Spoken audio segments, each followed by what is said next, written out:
Les préparatifs de départ nous amènent tout d'abord dans le vieux port de Marseille pour récupérer auprès d'un plaisancier un aquagène. C'est un engin qu'on traîne à 15 mètres derrière le bateau et qui compense l'énergie utilisée par le pilote.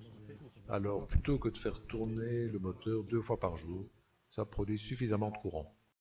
Ensuite, petit tour obligatoire par le Décathlon de Montpellier pour récupérer les derniers équipements personnels.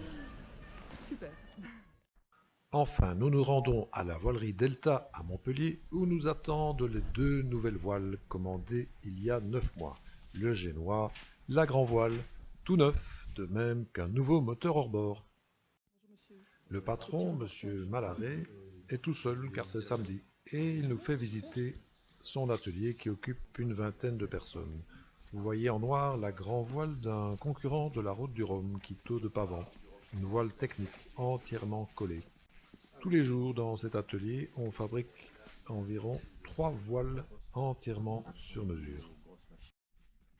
Alors bien sûr, avec une nouvelle grand voile, on s'offre une superbe nouvelle écoute rouge. À la commande, on a bien donné les mesures, mais il reste à voir sur le bateau, à 800 km de là, si les voiles seront bien ajustées.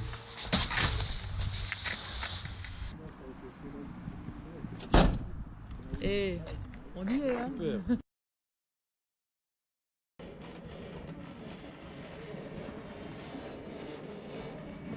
Ça a l'air super, hein. Coupe triradiale, on n'a jamais vu ça.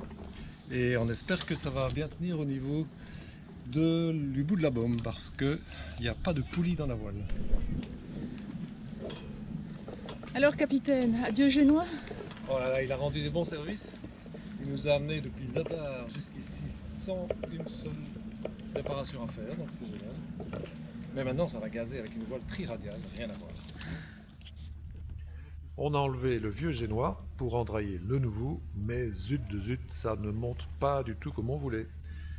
D'une part, les profils d'enrouleurs, les tubes, sont pas tout à fait bien alignés, dû à l'usure, et d'autre part, la ralingue, le bord de la voile est trop serrant. Donc on doit s'aider avec une bombe de graisse au téflon, monter dans le mât, et ça prendra 2 jours et beaucoup d'efforts au winch. Alors, qu'est-ce que tu ouvres là? Ah, c'est le trésor d'aujourd'hui. Et voilà. Oh, superbe. Et voilà.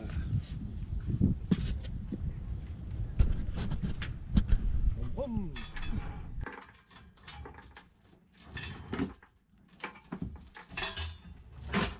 On déménage la chaîne et l'ancre à fond de cale pour recentrer les poids et limiter le tangage en vue des traversées au large.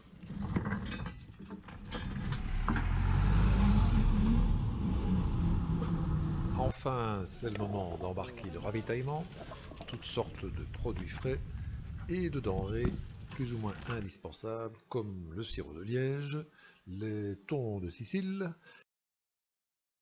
les mariscos espagnols, les pommes de Sombref et on n'oublie pas la San Miguel. Et voilà, les amarres sont larguées, le génois est à poste, la grand voile est déroulée et nous quittons le port de Dénia pour la première étape de la grande aventure. Première étape qui nous mènera à l'océan et aux Canaries.